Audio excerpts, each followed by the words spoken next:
I want to run away. I want to be free. I want to run into the forest and write my book, and I don't want anyone to talk to me. And he said, "Is that what freedom is for you? Running away, not talking to anyone?" And I was like, "Oh shoot. No, it's not. It's not." And he said, "What does freedom look like?" And he's like, "Because if I know anything about you, freedom is intentional."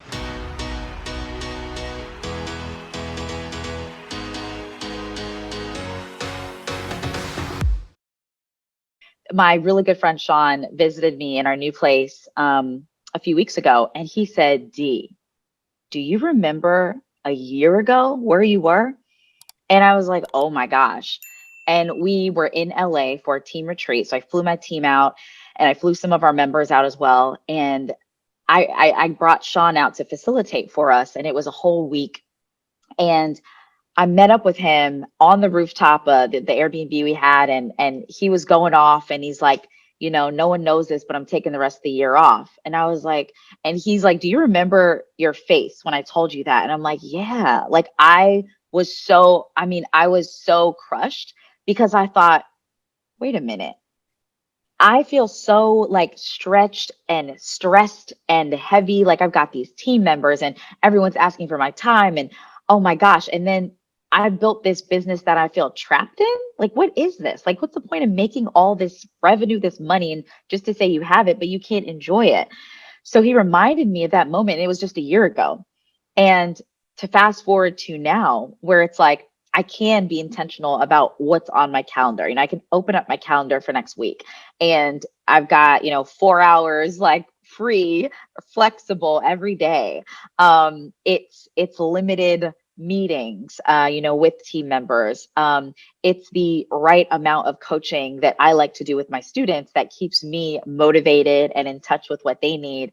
It is being able to have dinner, with Caleb every day, hang out with him in the middle of the day. Yesterday we walked, it's moving to a place where we've got trees and nature and water right here. We can see the sunset every day, which is what we did yesterday.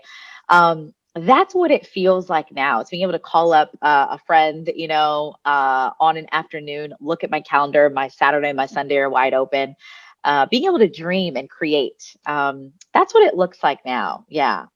That's awesome. And then and thank you for sharing that. And how was the transition? If you could go like, was it step by step? Was it like, okay, I'm just going to throw my calendar away? And I do that, by the way. And I keep reinventing it. Like this even says 2017, but it doesn't matter. I print off these things and I start like, okay, what days do I want to work? And it's been that way with being in quarantine, because before that I would like work and then we'd take a month and go to Europe like right before, so I would do things like that. But now that I've been home, it's like, okay, working chunks and doing like what you're talking about, where I'll take a 2 hour lunch. So right after this, it's going to go into my lunch and I'm going to have 2 hours with my kids and we're going to eat and go outside in the trees. Like, and then I can go back and even talking to my family, like, hey, what do you want? Do you want dad to work really hard on a couple of days and then take the rest of the week off? Which I do like that. I'm going to work 2 days and take 5 off, which I've done, but I love it was it. by design, right? It was by design. So Yes. back to the question,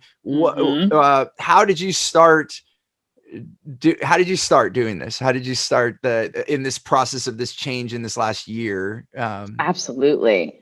Yeah. First, it was an awareness on two levels. So, one, it was at the macro societal level. So, becoming aware that social conditioning, living in the States, growing up in America, there is this 40-hour work week that Yeah. was, and I learned about this by reading Kate Winthrop's book, Do Less. So she talks about how, biologically, for as men, you are, your, what am I trying to say? Your testosterone is renewed on a daily basis, right? So your cycle, so to speak, is on a 24-hour basis. And how for women, of course, we have a 28-day cycle. So all of those, the up and down that we have over 28 days, men just have in a 24-hour period.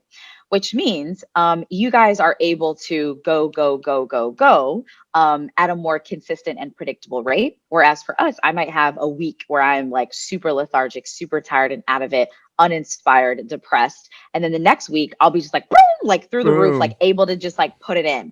And that Yeah. might last for 3 weeks.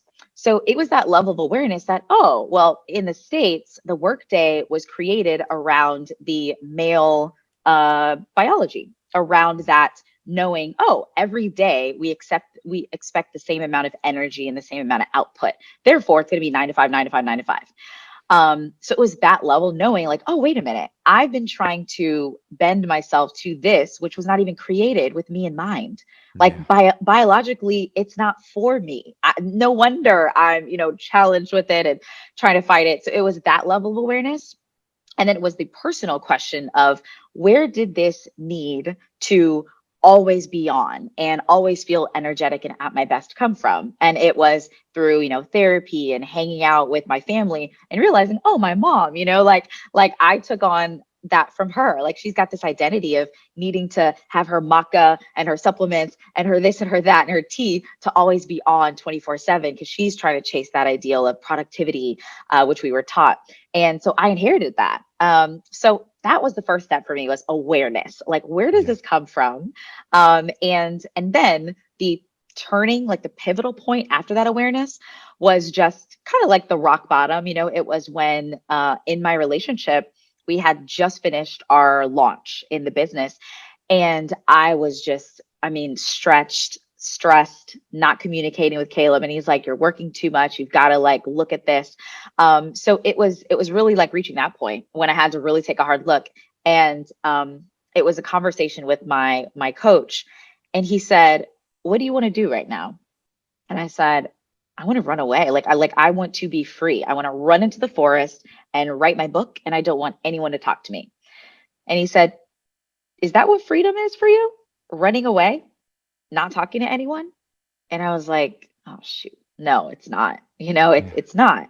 And he said, what does freedom look like? And he's like, because if I know anything about you, freedom is intentional. It's not reactive and responsive and running away. Right. Right. So in that conversation, he helped me define what freedom looked like and how to be intentional about it. And that was when I said, oh, okay. Yes, the goal is 10 million revenue. Awesome. Great. The team is going to be, executing on that. Personally, it is how can I get my work days down to 4 hours a day, and then we can work on 3 hours and 2 hours. So Right. that was the moment for me.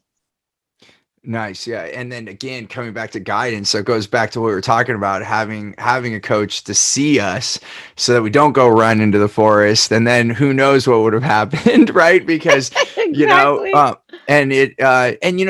intentional is the word. I was a minute ago using the word design. And I think that's it, like so often we find ourselves and like you said, in this society, it's built around productivity and that even that drive, I think, really is a newer thing. I looked at, it's interesting with both of you look at the history of these things. A lot of this happened in the 1900s. And then I even was thinking, okay, it has the Industrial Revolution. But then the more I read about that, it actually did, like people were working like that. But then Henry Ford, who was crazy, like if you look at some of the stuff he said, holy cow. So I'm not vouching for that guy that much, that much, but he did do some stuff. But if you read some of the stuff he said, you'll be like, what? How can you even bring this guy's name up? Because he said some very hurtful things in the world. But he also did some cool things like and it was selfish too, to be really direct. He knew that if he wanted to sell more cars, he had to give people time off because he had to pay them more so they could buy his cars,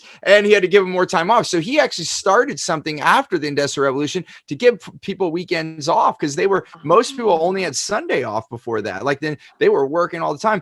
Then it wasn't until the 1970s with that whole recession that we got into the level that we're at now, where it's like nonstop. And then that's where you have Europeans looking at it. How do you raise your family like this? I don't understand. Like they're mhm. like they don't understand why we don't take time off. Yes. But to that point, I like your you're in it, and it's really hard. You know, like this is where I think I mentioned just a few minutes ago, like life will tap you and then it'll slap you, right? It's Mm, and that and I think just this awareness, though, that we're not meant to work like this, you know. And even when, you know, and I'm not saying to go live in teepees or anything, like, you know, I think we're gotten comfortable into our civilized world. However, there's a lot to learn by indigenous populations and how they lived. And even you were talking about the women's cycle. There are indigenous tribes that, you know, when the woman was going through their moon cycle, they like got to go take the week off, you know, like, or just like they would have space. They would give space for that. You know, I mm, think, you know, there's, man, we're not made to just work and die. And one thing that hit me really hard, Danielle, was one of my friends got to retire early, and he was going to an island in the Caribbean. And then he was getting off the airplane, and he was wondering why no one else was getting up.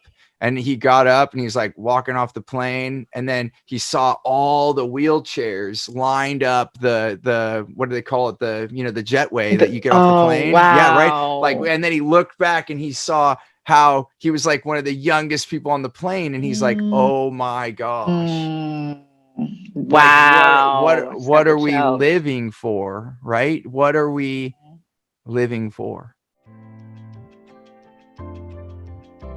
Hey there, I want to give you something really big. It's called Clear Path to Customers. It's the way that we get the right language to get the right client. I like to call them your wow clients, so that you can have more results, more revenue, more raving fans, and more referrals. And I want to give this to you absolutely free.